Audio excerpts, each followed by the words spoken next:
በስም አብ ወወልድ ወመንፈስ ቅዱስ አሐዱ አምላክ አሜን። የተባረከ የጥር ወር የመዓልቱ ሰዓት 10 ነው። ከእንግዲህም ይጨምርለታል። በዚህችም ጥር 1 ቀን የዲያቆናት አለቃ የሰማዕታት መጀመሪያ የሆነ የከበረ እስጢፋኖስ ምስክር ሆኖ ሞተ። ለዚህም ለከበረ እስጢፋኖስ የእግዚአብሔርን ኃይልና ጸጋ የተመላ ነው እንደነበረና በሕዝቡ መካከል ታላላቅ ተአምራትንና ድንቅ ድንቅ ሥራን ይሠራ እንደነበረ የሐዋርያት ሥራ የተባለ መጽሐፍ ስለ እርሱ ምስክር ሆነ። ከዚህም በኋላ አይሁድ ቀኑበት፣ የሐሰት ምስክሮች የሚሆኑ ሰዎችንም አስነሱበት። ይህን ሰው በሙሴና በእግዚአብሔር ላይ የስድብ ቃልን ሲናገር ሰምተነዋል፣ እንዲሁም ሐሰትን አስተምሯቸዋል። ሕዝቡንና ሽማግሌዎቹን ጸሐፊዎችንና ሁሉንም አነሳሷቸው። አዳርሱን ብለው ከበው እየጎተቱ ወደ ሸንጎ ወሰዱት። የሐሰት ምስክሮችንም አቆሙበት። እነርሱም ይህ ሰው በቤተ መቅደስ ላይ በኦሪት ላይ ስድብን ሲናገር ተው ብለነው እምቢ አለ። የናዝሬቱ ኢየሱስ ቤተ መቅደሳችሁን ያፈርሰዋል፣ ሙሴ የሰጣችሁን ኦሪታችሁንም ይሽራል ሲል ሰምተነዋል አሉ። በአደባባይ ተቀምጠው የነበሩት ሁሉ ተመለከቱት። ፊቱንም የእግዚአብሔርን መልአክ ፊት ሆኖ አዩት። ሊቀ ካህናቱም እውነት ነውን? እንዲህ አልክ አለው። እርሱም እንዲህ አለ፣ ወንድማማቾችንና አባቶቻችሁን ስሙ። ወደ ካራን ከመምጣቱ አስቀድሞ በሶርያ ወንዞች መካከል ሳለ ለአባታችን ለአብርሃም የክብር ባለቤት እግዚአብሔር ተገለጠለት። ከአገርህ ውጣ፣ ከዘመዶችህም ተለይ፣ እኔ ወደ ማደሪያህ ወደማሳይህ ሀገርም ና አለው። ከዚያ በኋላ ከከለዳውያን ወጥቶ በካራን ተቀመጠ። አባቱም ከሞተ በኋላ ዛሬ እናንተ ወዳላችሁበት ወደዚች ሀገር አመጣው። ከዚያ በኋላ የግዝረትን ሥርዓት ሰጠው። ይስሐቅንም በወለደው ጊዜ በሦስተኛው ቀን ገዘረው። እንዲህም ይስሐቅም ያዕቆብን ገዘረው። ያዕቆብም 12ቱን ነገድ አባቶችን ገዘረ። የቀድሞ አባቶችንም በዮሴፍ ላይ ቀንተው ወደ ግብፅ አገር ሸጡት። እግዚአብሔር ግን አብሮት ነበረ፣ ከመከራው ሁሉ አዳነው። በግብፅ አገርም በፈርዖን ፊትም ዕውቀትን መወደድን ሰጠው። በግብፅ አገር ሁሉና በቤቱ ሁሉ ላይ ሾመው። ነገርም በማስረዘም በሶሎሞን እጅ እስከ ተሰራችው ቤተ መቅደስ ያለውን ተረከላቸው። ከዚያ በኋላ ድምፁን ከፍ ከፍ አድርጎ እናንተም እንደ አባቶቻችሁ ዘወትር መንፈስ ቅዱስን የምታሳዝኑት ዓይነ ልቦናችሁ የታወረ እዝነ ልቦናችሁ የደነቆረ አንገተ ደንዳኖች አላችሁ። አባቶቻችሁ ከነቢያት ያላሳደዱት ያልገደሉት ማን አለ? እናንተ ክዳችሁ የገደላችሁትን የአምላክን መምጣት አስቀድመው የነገሯችሁን ገድላችኋቸዋል። በመላእክት ሥርዓት ኦሪትን ተቀብላችሁ አልጠበቃችሁም። ይህንንም ሰምተው ተበሳጩ፣ ልባቸውም ደነደነ፣ ተናደደ፣ ተነሳሳ። ጥርሳቸውንም አፋጩበት። በእስጢፋኖስ መንፈስ ቅዱስ አደረበት። ሰማይም ተከፍቶ ኢየሱስ በእግዚአብሔር ቀኝ ተቀምጦ የእግዚአብሔርን ክብር አየ። እነሆ ሰማይ ተከፍቶ የሰው ልጅም በክርስቶስ በእግዚአብሔር ቀኝ ተቀምጦ አያለሁ አለ። ጆሮአቸውን ይዘው በታላቅ ድምፅ ጮኹ፣ በአንድነትም ከበው ጎተቱት። እየጎተቱም ከከተማ ወደ ውጭ አውጥተው በድንጋይ ወግረው ገደሉት። የገደሉትም ሰዎች ልባቸውን ሳውል ለሚባል ጎልማሳ ልጅ ያስጠብቁ ነበረ። ጌታዬ ኢየሱስ ክርስቶስ ሆይ ነፍሴን ተቀበል እያለ ሲጸልይ እስጢፋኖስን በድንጋይ ወገሩት። ዘለፍለፍ ባለ ጊዜም ድምፁን ከፍ አድርጎ አቤቱ ይህን ኃጢአታቸውን ይቅር በላቸው፣ በደልም አታድርግባቸው፣ ይህንንም ብሎ አረፈ። ደጋግ ሰዎችም መጥተው የእስጢፋኖስን ሥጋ ወስደው ቀበሩት። ታላቅ ልቅሶንም አለቀሱለት። ለእግዚአብሔር ምስጋና ይሁን፣ እኛንም በሐዋርያና ሰማዕት በሆነ በእስጢፋኖስ አማላጅነት ይማረን፣ በረከቱ ከእኛ ጋር ትኑር ለዘላለሙ በእውነት አሜን።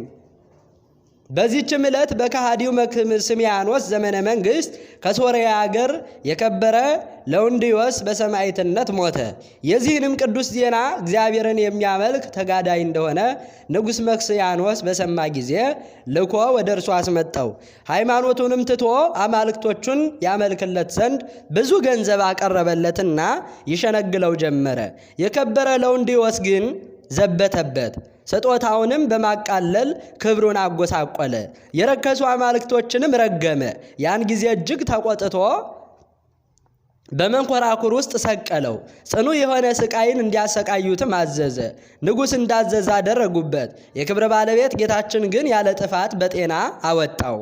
ዳግመኛም በብረት ዘንጎች ይደበድቡት ዘንድ ቅባትና ስብንም በታላቅ ድስት አፍልተው ቅዱስ ለውንድዮስን ከውስጡ ይጨምሩት ዘንድ አዘዘ። ይህንን ሁሉ ስቃይንም አሰቃዩት። የክብር ባለቤት ጌታችን ኢየሱስ ክርስቶስ ያጸናውና ያስታግሰው፣ ያለ ጉዳትም በጤና ያስነሳው ነበረ። ማሰቃየቱንም በደከሙ ጊዜ ራሱን በሰይፍ እንዲቆርጡ አዘዘ። የሰማዕትነት አክሊልንም በመንግሥተ ሰማያት ተቀበለ። ከሥጋውም ድንቆች የሆኑ ብዙዎች ተአምራቶች ተገለጹ። ዜናውም በሶርያ አገር ሁሉ ተሰማ። አብያተ ክርስቲያናትንና ገዳማትን ተሰሩለት። ከገዳማቱም በአንዲቱ የአንጾኪያ ሊቀ ጳጳሳት የሆነ የከበረ ሳዊሮስ በሕፃንነቱ ተጠመቀባት። ለእግዚአብሔር ምስጋና ይሁን። እኛንም በዚህ ሰማዕት ጸሎት ይማረን፣ በረከቱ ከእኛ ጋር ትኑር ለዘላለሙ በእውነት አሜን። በዚህችም ቀን የእስክንድርያ አገር ሊቀ ጳጳሳት የከበረ አባት አባ መቃርስ አረፈ። እርሱም ለአባቶች ሊቃነ ጳጳሳት 69ኛ ነው።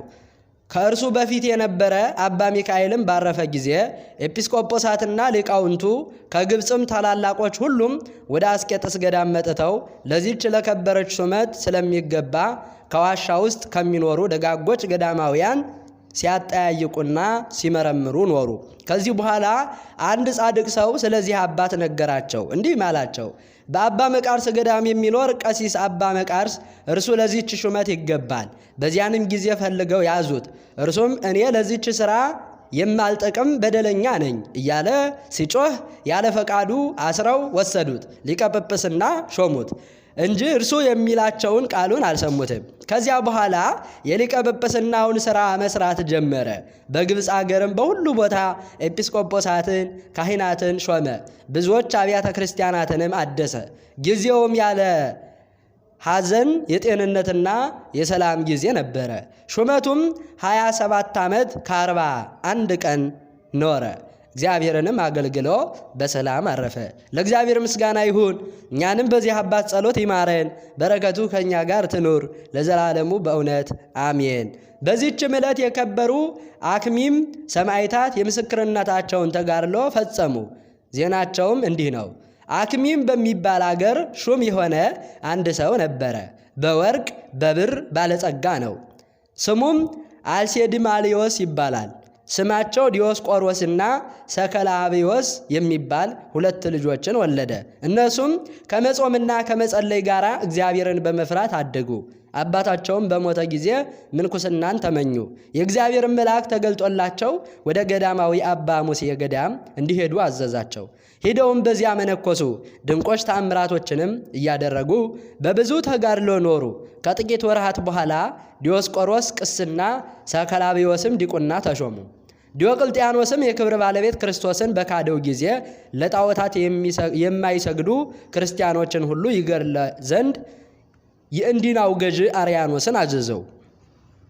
አርያኖስም አክሚም ከተማ በደረሰ ጊዜ ኤጲስቆጶሱን አባ ብንያኖስን ያዘውና አስሮ ወደ ሀገር ውስጥ ገባ።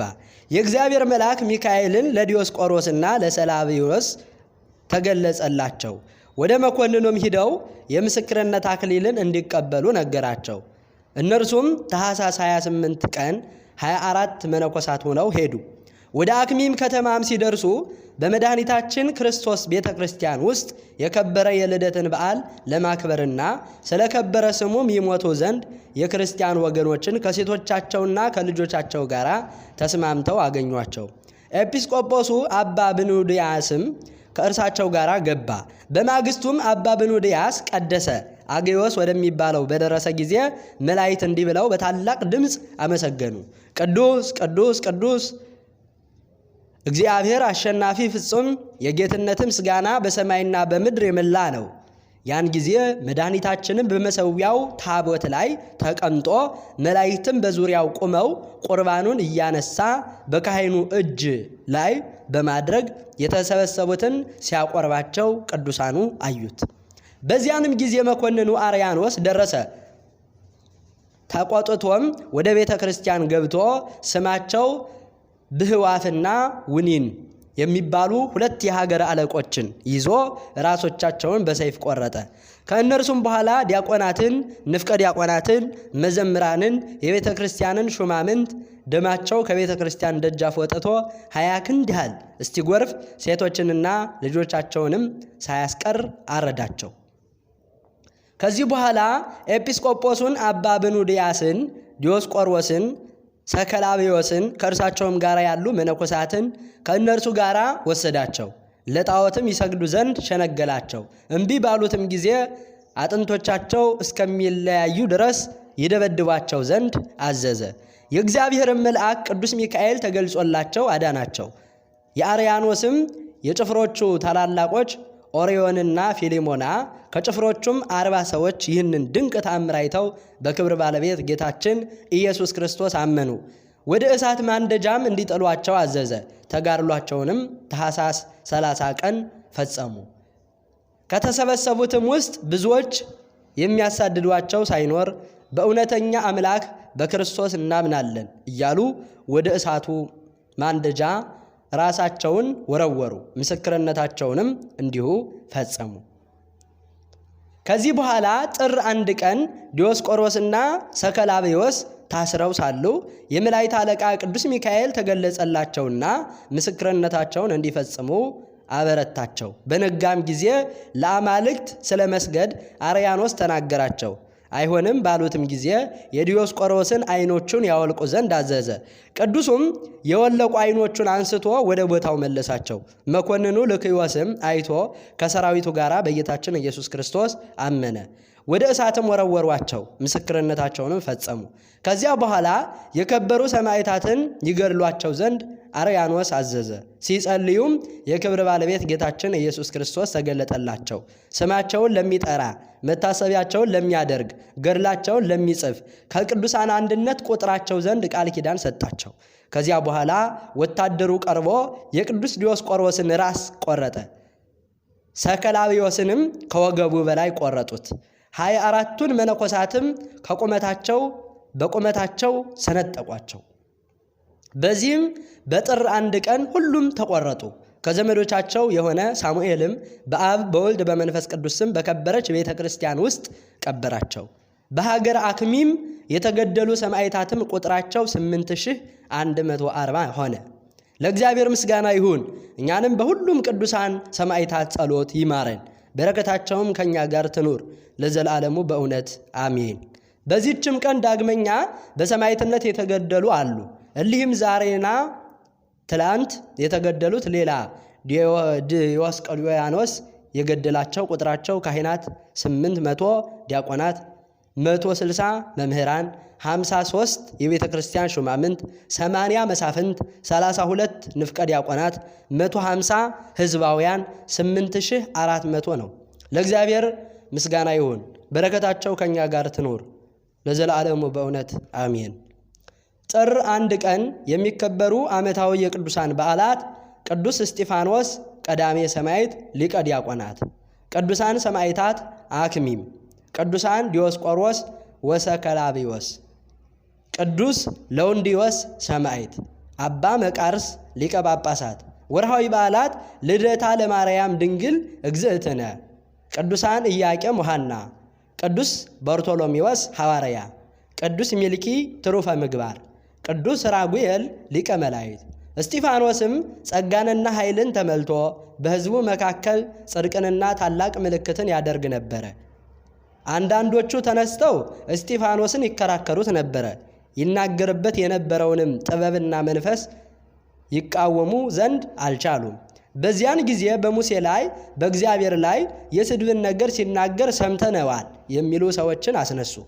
በሸንጎም የተቀመጡት ሁሉ ትኩር ብለው ሲመለከቱት እንደ መልአክ ፊት ሆኖ ፊቱን አዩት። የሐዋርያት ሥራ ምዕራፍ 6 ቁጥር 8 እስከ 15።